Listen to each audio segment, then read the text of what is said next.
algumas pessoas muito caras ao meu convívio partiram para o plano espiritual. Eu passei uns 16 anos em um tipo de luto.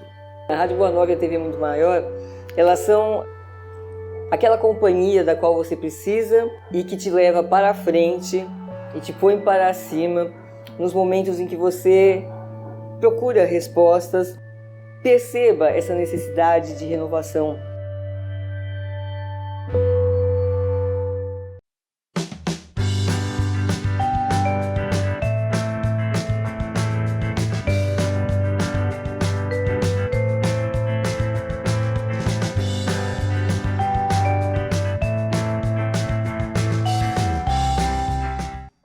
Olá, começa agora o programa Dualidade.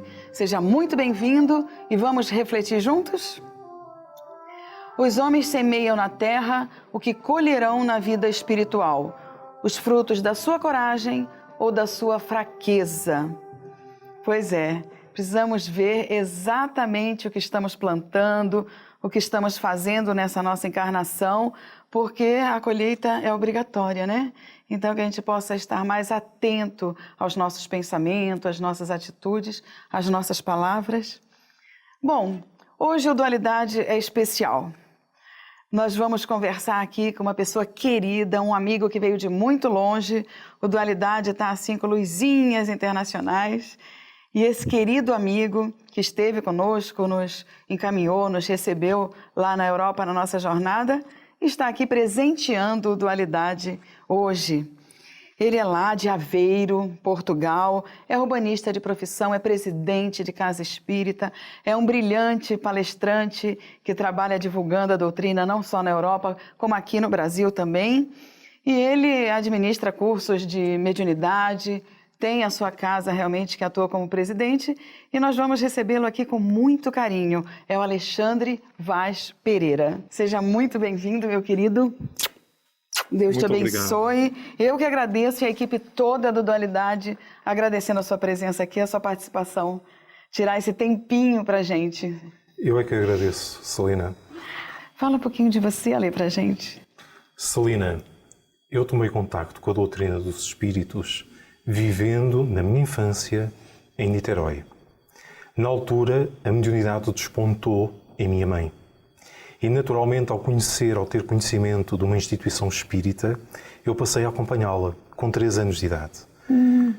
Quando deixámos o Rio de Janeiro, em 79, partindo então para Portugal, dado que todos nós tínhamos nascido em África, debatemo-nos com a necessidade de encontrar um centro espírita. E foi a partir daí, já numa fase da adolescência, que eu de facto comecei a estudar e a dedicar-me com maior atenção. No Espiritismo. Isso. Praticamente você nasceu no Espiritismo também, na doutrina espírita. Quase que podemos dizer isso. Isso. Então, e a sua casa espírita veio com o tempo, você hoje é presidente, e a gente vê que você é muito convidado para fazer palestras, inclusive fora também da Europa. Nós queríamos que você falasse um pouquinho, Ale, sobre Santa Isabel, Rainha Santa Isabel, que nós temos, né, não sabemos nem dizer se é afinidade, mas esse carinho de quando se fala o nome dela. Queria que você falasse um pouquinho para o nosso público sobre esse espírito grandioso. Certo. Tenho só que dizer isto antes. O ano passado, vindo ao Brasil, eu tive um grande objetivo, que era quebrar o silêncio e estabelecer pontes. Eu parto deste princípio. Nós, os espíritas, para nos conhecermos, para nos estimarmos, para nos amarmos, temos que estabelecer laços, vínculos. E isso só é possível conhecendo-nos uns aos outros. Esse foi o objetivo da visita no ano passado. Tanto que eu lhe chamei quebrar o silêncio. A partir daí, graças à amizade, à generosidade de alguns dos companheiros que militam aqui, em terras da Vera Cruz, eu recebi outros convites. Desde sempre, desde 1994, eu me interessei particularmente pela figura de Isabel de Aragão.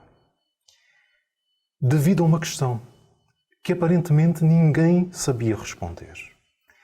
No ano de 1927, na noite do dia 10 de julho, o Chico Xavier, com 17 anos, foi visitado na intimidade do seu quarto, quando fazia a sua prece da noite. O domingo era uma noite fria, quando inesperadamente o quarto se inundou de uma luz e uma figura esbelta de mulher lhe apareceu. E trava-se um diálogo entre os dois. E ela se apresenta, dizendo que era Isabel de Aragão. Mas o Chico não sabia quem era. Mas ela apresenta-lhe um roteiro de vida. Faz-lhe um pedido, que a partir daí ele passe a dar esmolas e pães, e que todo o trabalho da psicografia deverá ser eminentemente gratuito.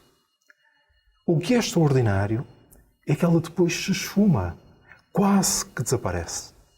Não encontramos na mediunidade exuberante do Chico nenhuma comunicação assinada por Isabel de Aragão. Sim.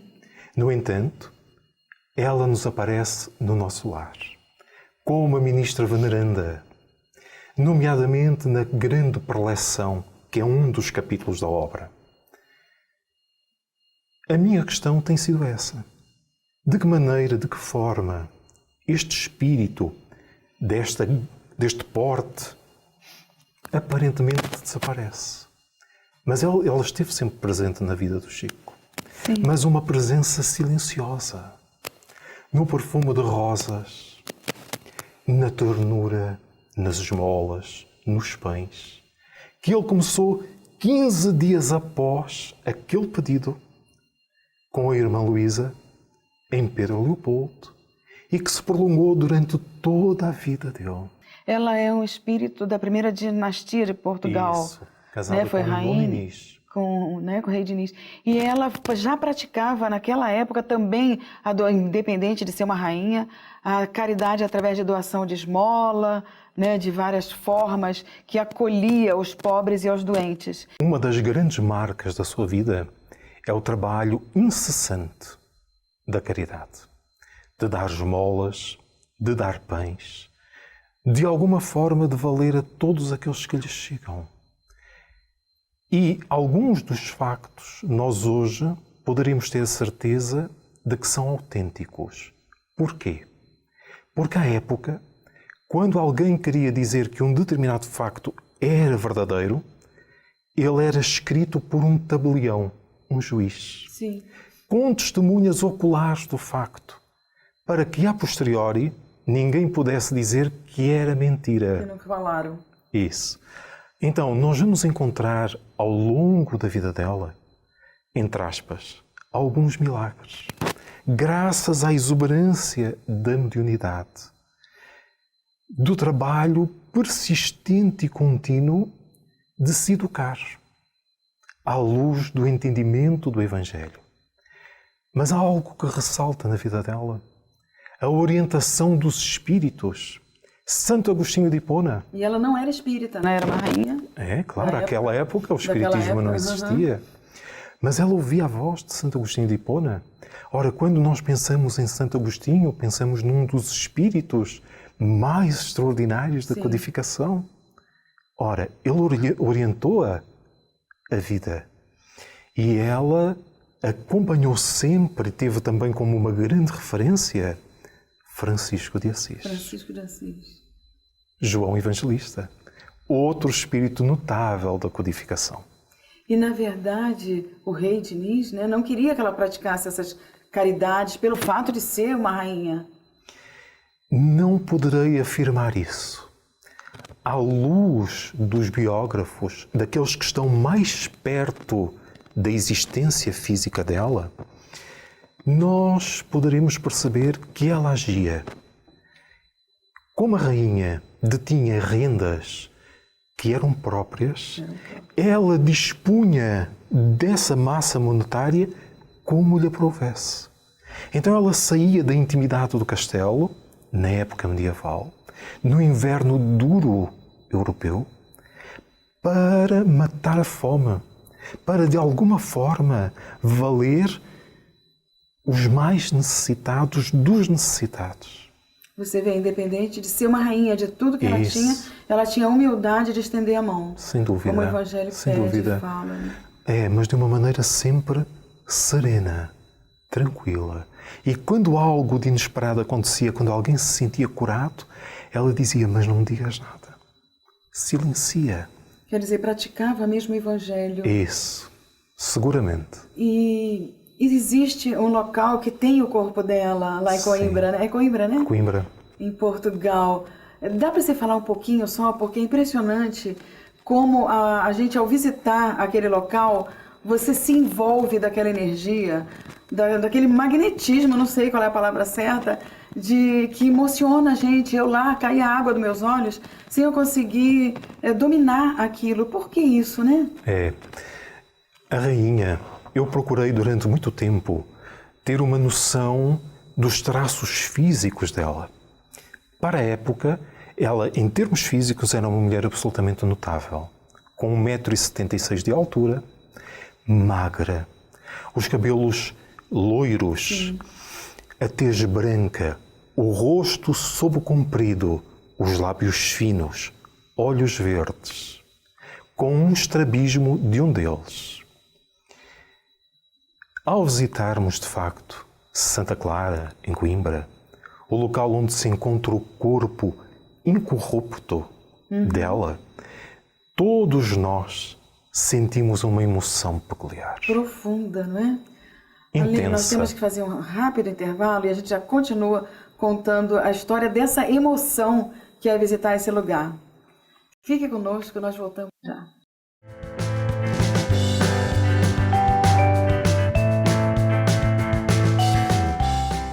Uma da grandeza do Espiritismo é desarmar a pessoa ignorante. Eu já achei bastante importante a rádio, porque ela é uma faculdade e a TV Mundo Maior está nascendo aí. Não vamos deixar ela morrer. Vamos ajudar da maneira que a gente puder.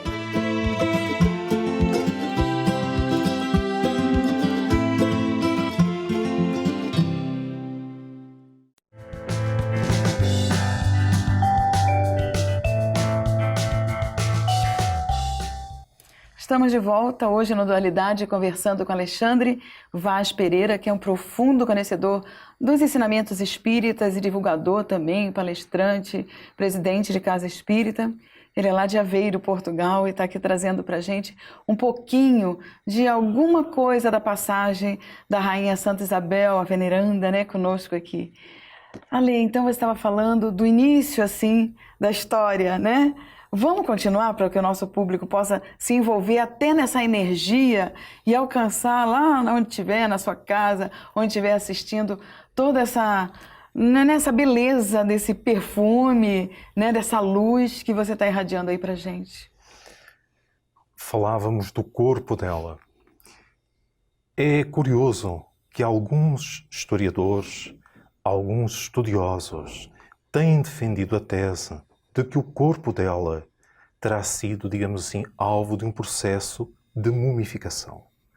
Todavia, a morte colheu-a inesperadamente, numa viagem que ela fez intencionalmente para o Alentejo, deslocando-se do centro do país, para apaziguar os ânimos. Mas ela chega a Estremoz, muito perto da fronteira com a Espanha, num calor intenso do início de julho, febril. Praticamente recolhe-se ao leito e vem a falecer, a 4 de julho de 1336, ao início da noite. No dia seguinte, de manhã muito cedo, o corpo é transferido para Coimbra. Uma viagem que, à época, demorou 7 dias. Ela tinha quantos anos nessa? 65, provavelmente. Se pensarmos, porque não é certo, que ela terá nascido em 1271, em Saragossa, então Castela, Aragão. Então, eu partilho da opinião de um grande estudioso e médico, o Dr. Crespo, que lançou alguns livros falando sobre a vida e a morte de Isabel de Aragão. E ele considera que houve uma mumificação natural do seu corpo. Ainda hoje, de tempos a tempos, é exibida apenas a mão direita do corpo. A mão que deu esmolas. A mão que apaziguou. A mão que escreveu cartas aos papas, pedindo para que o país voltasse a ter boas relações com a Santa Sé. Ora, uma mão extraordinária. E o curioso é nós hoje assistirmos a isso. Sim. A essa festa que é profundamente católica, mas que nós saudamos com um espírito diferente e com uma reverência diferente. Sim, é impressionante porque eu até convido você que vai passar por Portugal, não deixe de ir a Coimbra e visite. Não é bem uma igreja, é uma igreja? Era um convento? O convento de Santa Clara, Convento a Santa- nova. Então, a nova, vai até lá, Coimbra, e visita onde está o corpo, alguns dizem embalsamado, outros não, da Rainha Santa Isabel. Porque realmente é uma coisa que vale a pena. Parece que nós entramos lá e já recebemos um tratamento, Alexandre. Não é? É impressionante a energia. É o impregnar do fluido. Não é? Parece que todo aquele território, que toda a Coimbra ainda hoje respira, não é? Aquele ar. Tal como o Pedro Leopoldo respira o ar do Chico Xavier. Exatamente. E quando você abriu a sua casa espírita, né, o nosso lar, por que veio também a Rainha Isabel? Foi alguma intuição? Uma correção. Eu entrei para o centro. já Ele já estava existia. aberto. Isso. Entretanto, por força de diversas circunstâncias, eu assumi a presidência do nosso lar. Obviamente, o nome é extraordinário. Sim. É uma das obras maiores do Chico Xavier. Mas nós encontramos nessa obra a Veneranda, que é um espírito que está exarado no livro. Vem trabalhando faz muitos séculos para reerguer o grupo familiar. É essa solidariedade que vive no mundo superior, não é? E é graças a essa solidariedade que nós, almas caídas, espíritos caídos, vamos traçando o percurso de evolução. Então, é um abraçar da família novamente. É um abraçar da família. Porque hoje a família parece que está com outras visões, outras metas, outros princípios, que precisa de um resgate mesmo, não é? Muito grande. Precisamos hoje de repensar os valores novamente. E precisamos de refletir o que exemplos nós damos acima de tudo. Porque o mais extraordinário na vida de Isabel é o exemplo. É a atitude, é a postura. E nós, nas nossas casas, nas nossas famílias, deveremos procurar isso. Sim. Nos centros espíritas também.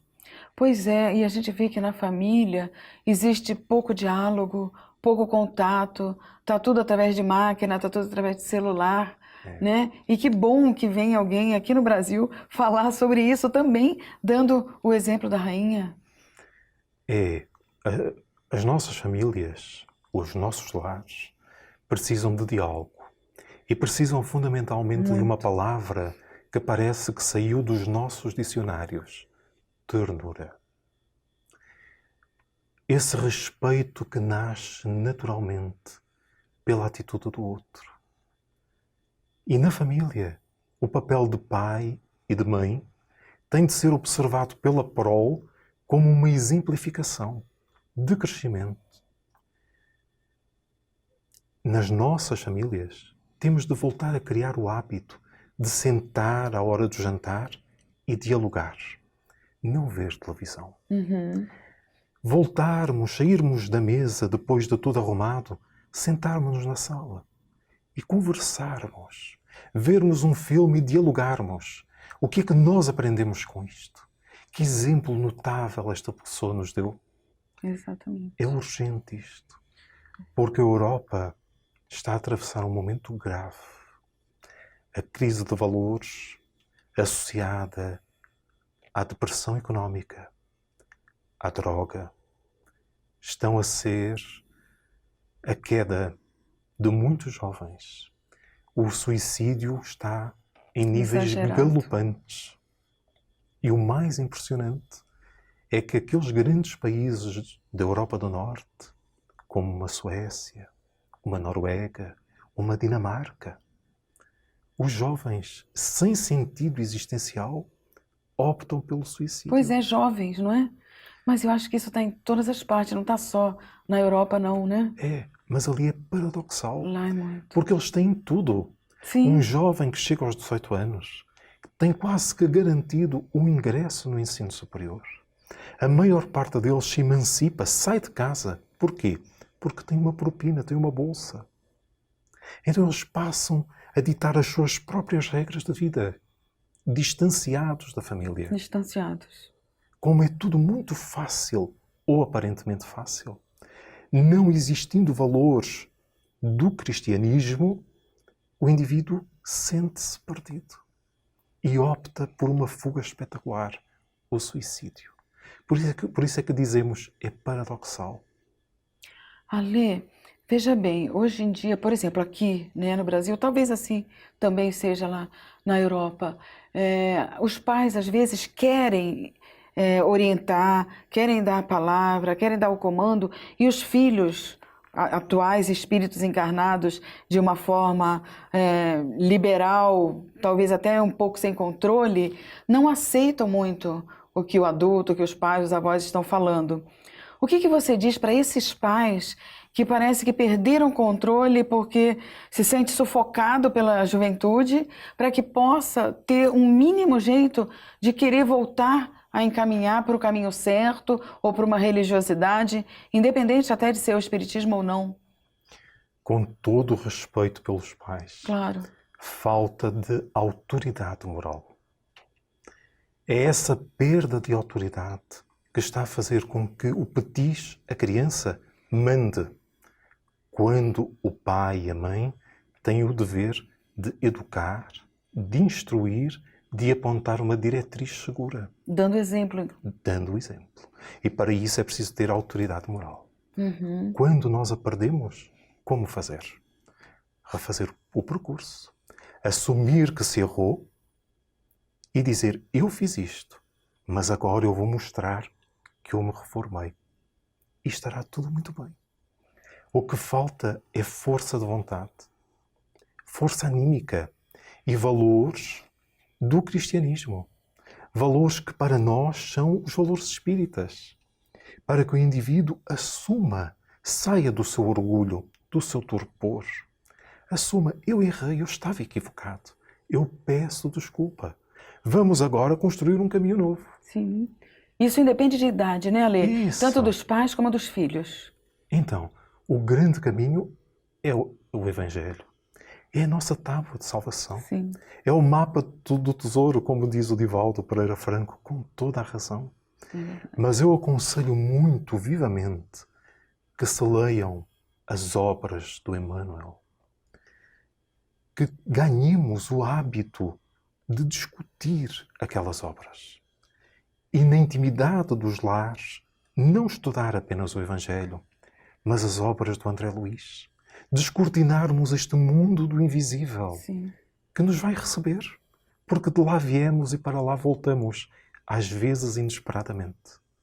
E nós não poderemos regressar como chegamos. Exatamente. Esse é o nosso dever, como espíritas. Porque senão perdemos tempo, perdemos a Isso. encarnação e está sendo Isso. tão difícil, né, entrar na fila para Isso. reencarnar. O próprio André Luís, no final do primeiro capítulo do Nosso Lar, faz uma exaltação.